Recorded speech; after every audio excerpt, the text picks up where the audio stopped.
Hey guys, it's Mitch. How's it going? Let's do something a little different, eh? We've done Marvel, we've done a little bit of DC, we did a lot of Image. We even hit a few Valiant books. One thing we haven't touched on is the Ultraverse. With good reason, for the most part, I would think. But this is a little different. This is Barry Windsor-Smith's Rune #1. So just before we get into this, if you enjoy the channel, if you feel like you might want to help out a little bit, what you can do is in the description, there's a link to my Patreon. And if you subscribe there, that'll give you access to everything I do, from the Blood Force stuff to the YouTube videos before they get uploaded to YouTube, as well as some Patreon exclusive content. So I'll be the first to admit I know very little about the Ultraverse, or Malibu in general for that matter. Obviously, I'm aware that Malibu helped Image get going with the publishing side of things when they first started out, although they'd been going for a while at that point. And then afterwards, they tried to develop this thing called the Ultraverse, where they would try to compete with guys like Marvel, DC, and Image, and Valiant, and maybe be the number 5 guy for superheroes. I'd say the problem with Malibu, as far as I can tell as an outsider, is they never had the quality. You know, I've taken a look at some of the art, Prime aside. I mean, you can't look at some Norm Brayfogle art and tell me that's not some good shit. But stuff like Hardcase, Mantra, Sludge, I don't think the Ferret counts as Ultraverse. I had a copy of the Ferret, though, I'm quite sure. But from what I understand, the Ultraverse was largely rip-offs of established Marvel and DC characters, drawn and written by the guys who, you know, couldn't get a job at Marvel and DC. I mean, that might not be wholly the case. I know that at least some of the writers were pretty, I mean, you know, they had like Steve Gerber and stuff, but it felt like the art could never get it together. And as a kid who was more interested in the art, you know, obviously I wasn't going to bother with it. Now, the exception on that front is Rune, because Rune, of course, was not created by Barry Windsor-Smith, but apparently he was brought in. I looked around for why the fuck Barry Windsor-Smith would decide to sign on with the Ultraverse. I can't really find a good reason. But apparently he came in and he got to pick and choose from some existing projects, and one of them was this space vampire thing. And him and the writer, Chris Ulm, kind of bandied around the idea and, you know, just twisted it to something more that worked for Barry Windsor-Smith. Because you got to cater to Barry, or he'll pout and maybe quit comics again, and nobody needs that. So let's get into this one and see how it is. So we'll start with the cover, which is quite good. I mean, the drawing is excellent. I think the only problem, if any, is that the pose is kind of awkward, but, you know, he's mid-flight, so he's suspending himself. That all makes sense. But it's not exactly imposing, seeing this kind of withered, shrunken space vampire just kind of hanging there from his own wings. But, like, the drawing itself is excellent. Barry Windsor-Smith has a hand in the colors on this. He's not the sole colorist, but he does, you know, get a say at least, and that's important. But, like, you know, the lighting, the proportion, like, you know, Barry Windsor-Smith has a facility with figure work that a lot of people just don't. He's making up some muscles in here, I'm pretty sure. Like, some of these lumps, he's just kind of flowing. You know, like, I don't know what's going on with this knee. I don't care. Looks awesome. All right, so July 1st, 1993, Scottsdale, Arizona. Eric Johnson, our Easter Island-headed protagonist, has just awakened from the mother of all nightmares. Barry Windsor-Smith, of course, has a particular look for how he draws, you know, heads, people, all that kind of stuff. And, you know, I've got no problem with it personally. It is a little weird when you take it out of the context of a Barry Windsor-Smith drawing and just look at it and go, man, that dude's got a fucked up looking head. But anyway, our protagonist here, Eric, has been waking up every night with nightmares about a demon springing from the corners of his mind and coming to kill him. And this one was the worst one yet. We're going to open with a nice splash. And again, you know, like, the execution's fantastic. The drawing's great. The context is kind of boring, but that's okay. And then we go double splash. It was all a setup. That was the fake out splash. As Rune comes busting into his room. We're not going to waste any time with getting Rune into this book. Very nice splash. All the glass shards in the world, eh?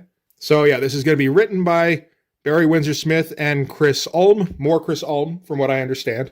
Drawn by Barry Windsor-Smith, but inked by a couple of other guys I've never heard of. So I assume drawn means penciled.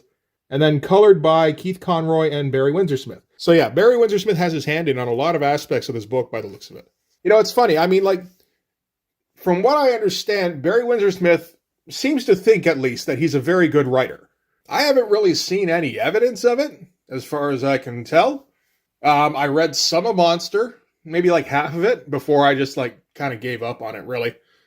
There's Weapon X, of course, which is, it's a fun little story, but if you look at the actual structure of it, it's just, Wolverine gets captured, and he gets the adamantium, and then, he's like comatose, but then he wakes up and he goes nuts, and then they get him under control again, and he goes comatose, and then he wakes up and he goes nuts, and they get him, and that goes on a couple times until eventually they just can't get him under control again. And now he's got, like a super old space vampire who's come for this guy's blood. So the deal with Rune, apparently, is that he's attracted to the blood of people with superpowers. This is the Ultraverse, that's relevant, So Rune just kind of jumps on the kid's bed and goes, okay, I'm going to kill you now, kid. So just sit back. Not much you can do. There's the particular look for Rune. He seems to have like this snake-like set of fangs, which is interesting. It's an interesting take. It does make him look kind of goofy, particularly since I think his upper row of teeth has fallen out aside from the fangs. It's a very weird look, and I don't mind him going that route. So anyway, the kid's getting assaulted by this vampire, and his parents knock on his door and go, "Hey son, you all right in there?" So I'm not sure what they thought he was doing, but I guess they didn't think it was too bad because they waltz right in and see this old man with the fangs on his bed who jumps on the dad, tackles him to the ground, and starts feeding off him. I noticed that Barry Windsor-Smith is going to avoid a lot of backgrounds in this. He's kind of just, it seems like he's just kind of having fun with it, really, which I don't mind. This is better artwork than was in stuff like Deathmate.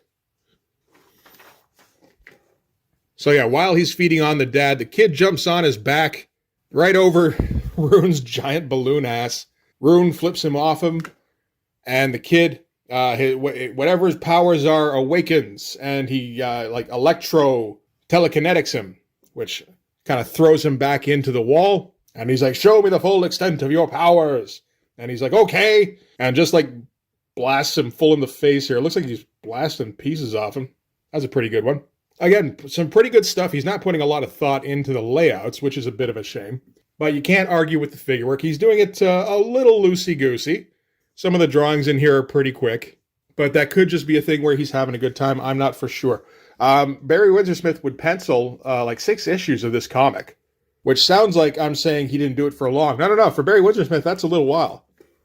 Okay, so Rune goes flying from the blast. So that's what you get for asking for it, I guess.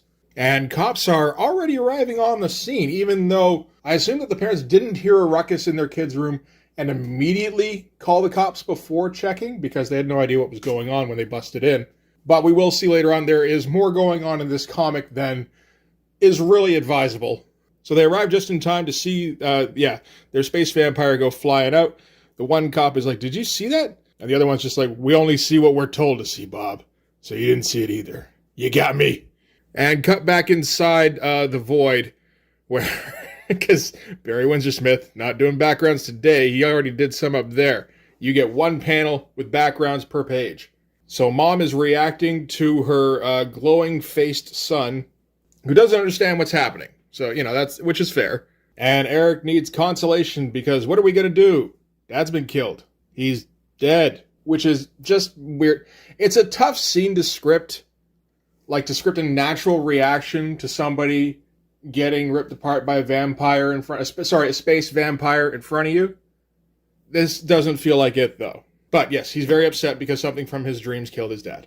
And cut to 15 miles from point of impact where Rune is really regretting his choices for tonight. And somebody has found him on some sort of radio frequency, and they're going to get a bag team out there pronto. Again, all good drawings. The coloring's sometimes a little weird. Mom got pink eye from the dad getting space vampired, but that's okay. So cut back to inside the house where the cops are looking into the dead dad, only it's not really a dad. It's a biocon, which is, I think, essentially a roboclone. This is not where I got roboclones from for Blood Force. It's just genius artists find a way to fit them in, you know. But yeah, again, like this thing with half its face pulled off, being very obviously not human, means that the son, nobody checked the Robo clone after it had been murdered. They're just like, oh my God, he's dead. Or maybe they did check and they're like, oh my God, he's super dead. That thing turned my dad's skull into a robot. So now we're in the police station where they're getting a statement from the mom and the kid here. And kid gets to tell the police guy here that a vampire, a space vampire, he says specifically, it's a vampire, an alien. Its eyes like red hot coals. Attacked and killed his father. And mom, who has been trying to be supportive up until now, is like, my son's on medication. And he's a little confused right now. So we may be done being supportive for the moment. Meanwhile, at the site where Rune got strung up in probably telephone wires, something like that, the bag team arrives, along with just some nobody, I think, who seems to have found it here. And they're just like, you will leave the premises now. And he's like, who the hell are you? You will return to your vehicle, with an extra band around it, which seems to hypnotize the civilian. And just, you will forget this incident. So I believe we have ourselves a secret organization. So but you can see here, this is page 11. And we have space vampires and superpowered kids and roboclone parents and what now seems to be a secret organization running everything. There is way too much going on in this book. And there has been no time being spent on any of it being made interesting. Other than just I like seeing how Barry Windsor-Smith draws it all. That's about it. And then, this is a cut, but they don't do anything to indicate that. So it kind of looks a little bit like this guy gets hypnotized back into his car and then quickly changes his mind and scampers past some police guys who just happen to be there. But no, this is actually Eric's girlfriend back at the police station. This feels like intentionally confusing. And the girlfriend here seems to be kind of pointless, other than to just she's another character and she seems to have a problem with cops. And she's going to be surprisingly insensitive, where she's just like, what's with all the oinkers? Did you total your dad's car again? Why the long faces? Looks like somebody died. Or, seriously, when you get a bunch of cops in the kitchen, it's, it might potentially be something serious. So maybe you want to hold off for a second there. And I'm not big on this drawing here, but the one thing is that Barry Windsor-Smith isn't inking himself for some reason. It'd be nice if he did, I think. For the most part, it looks pretty good. Just every once in a while, just like, what the fuck is going on with your face there, Barry? All right, so we're going to cut again. This time to, I assume, a secret lab. So we got two techs working on Rune here. One's like, we should put a stake in its heart and be done with it, if you ask me. And the other one's like, yeah, but it's General Rader's pet project. And you know what that means. So they're greeted by an AI system, something along those lines, like one of those talking computer systems.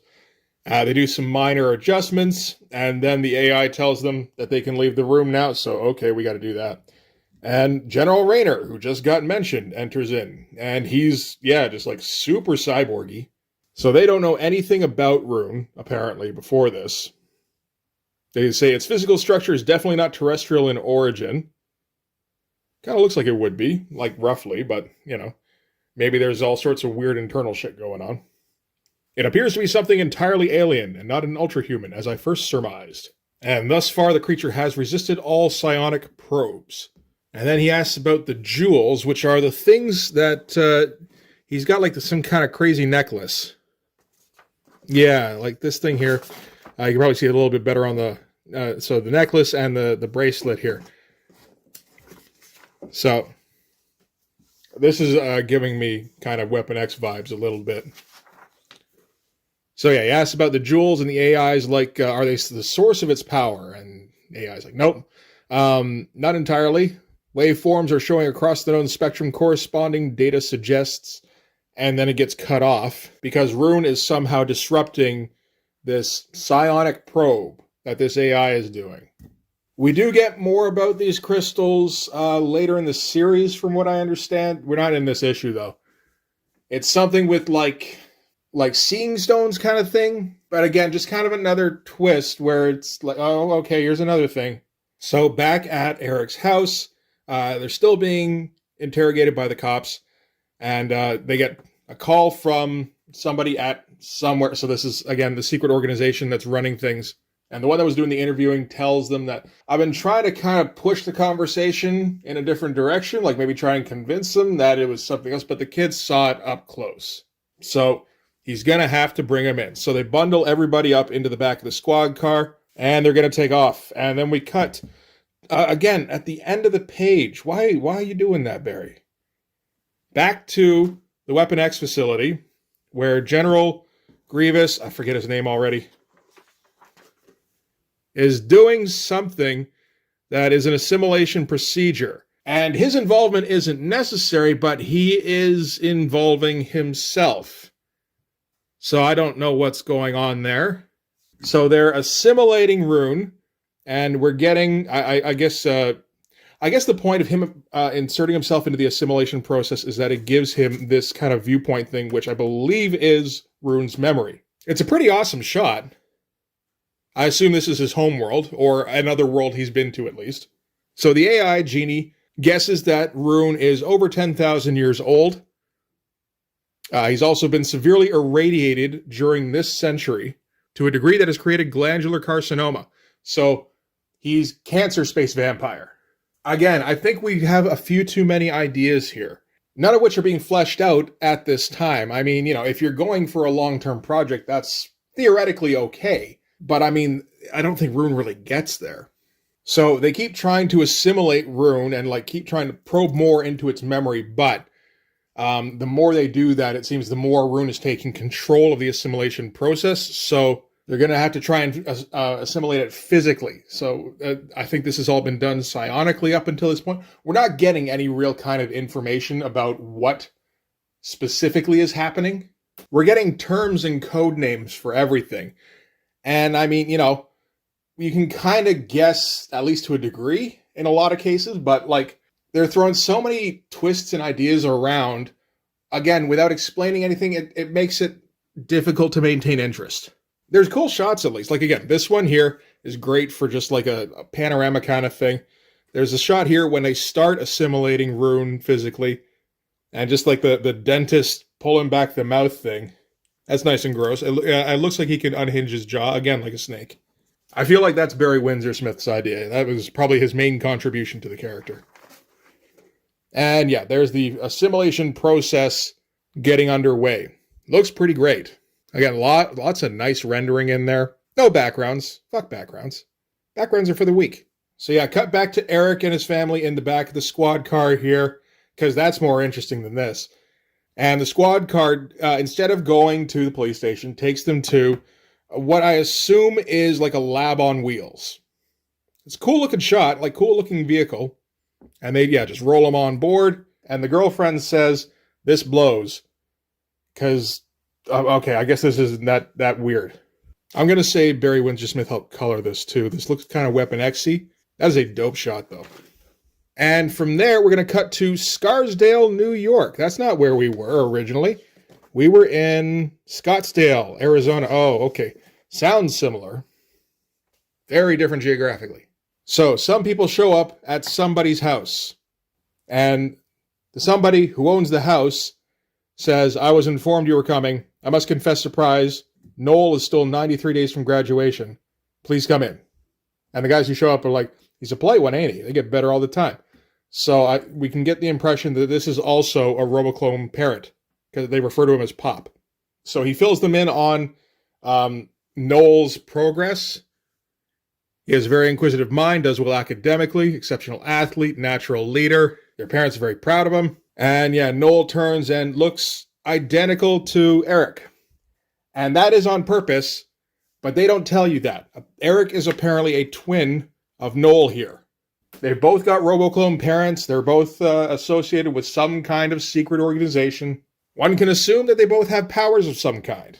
But without letting us in on any fucking thing that's going on, again, it's difficult to maintain interest. So yeah, the people from the agency come in and they accost young Noel here. His parents, who I'm actually just realizing look identical to Eric's parents, so that's a model kind of thing, don't intervene in any way. They just kind of let them do their business, and they shuffle him out of the house. And the pop says to the mom, "We shall have to be broken down now, Ellie." "Yes, dear, our job is finished." So, nice, obedient roboclones. That's what you want. So they pick him up. They're going to drive him to the nearest facility, I suppose. And Jeannie advises the general that she's receiving a message from New York that 2 of our men have picked up Noel Robinson. And he's being flown here to Arizona on your orders. The general is like, "I gave no such order. He still has 93 days left." Get our first real clear shot of the general's face. And that's not as impressive, unfortunately. There's a lot better shots in this. And the general tells Jeannie to get him on live scramble video. He might still have a chance to stop him, but Jeannie can't do anything at the moment because Rune is again interfering with her communication circuits. And he starts just kind of shouting over the conversation that Jeannie and the general are having here. They're trying to figure out what the fuck is even going on. And, he's just yelling, "Rune, I am Rune, Prince of Void. I am the destroyer of worlds. I am the dark god." And Jeannie goes, "Yeah, I think the assimilation process failed." Cool shots again. It appears like Rune is getting to be kind of half metallic in here, although that might just be like he's trailing wires off from the assimilation process. But I don't see any other supporting like bones in the arm here to hold that arm together. That'd be interesting if he became kind of cyborgy going forward. I don't think that's what happens, though. And that is where this issue ends. Question? Yeah, no, it is. Yeah, so okay. What the fuck is it? It flips, it floats, it flies off the shelves? That's the 3-page ad you put in your comic? No wonder your shit doesn't sell, man. That sucks. Oh, and there's Prime by Norm Brayfogle. Much cooler looking than most Malibu books at this time. I believe Prime is kind of like a Shazam kind of thing where he's actually a little kid. It's just from what I saw from the right, he appears to be a particularly douchey little kid. All right. And that is it for Rune number 1. This feels a little bit like when you're watching like a kind of shit low budget movie that maybe has some big ideas but isn't really able to execute them. And then all of a sudden like a good actor pops up in it. And you're like, what the fuck are you doing slumming it here? Yeah, if it wasn't Barry Smith drawing this comic would not be worth even opening. As it is, the art is pretty nice. And I wouldn't even mind checking out another couple of issues just to see what the art looks like. But I don't know if we'll hit number 2 anytime soon. This wasn't exactly like super special or anything. But yeah, great art, shit writing, pretty good coloring for the most part. And this is, when is this? 94? Is there a lot of computer coloring in this? Computer colored by Jennifer Schellinger. I guess there's at least some in here. I think this is largely with paints and dyes and shit, but yeah, maybe some effects, that kind of thing. But yeah, no, the colors are nice, and it's kind of nice paper and everything. Malibu put some money into this book. It's a bit of a shame that it's not particularly great. Although you get that BWS tag on there, and that's gonna move some units probably, not record units, I don't think, or anything, but some anyway. Out of the Malibu books, I was interested in seeing what this looked like. I just never got around to it until now. And now I can advise past self, don't worry, you didn't miss a whole lot. Just go buy Weapon X. It's better. So anyway, that's going to do it for Rune number 1. Let me know if you want me to hit any more Ultraverse books. I may decline, but you can always ask. So yeah, that's going to do it for this one. Thanks very much for watching. If you like this video, please hit like, hit subscribe, hit the notification so you know when the next one's coming out. Go over and subscribe on my Patreon. That'll give you access to everything I do, from the Blood Force stuff, the comics, the finished pages, to the YouTube videos before they get uploaded to YouTube, as well as some Patreon exclusive content. You can also follow me on Instagram and DM me there for commissions, and you can go and join the Blood Force Discord server, where you can drop some art and talk about 90s comics. Nobody's talked about the Ultraverse yet, but they may a little bit after, maybe not. We'll see. The Ultraverse didn't exactly last very long, so, people not buying it was probably a big reason for that. But anyway, Yeah, that's going to do it. Thanks again. I'll see you guys in the next one. Bye-bye.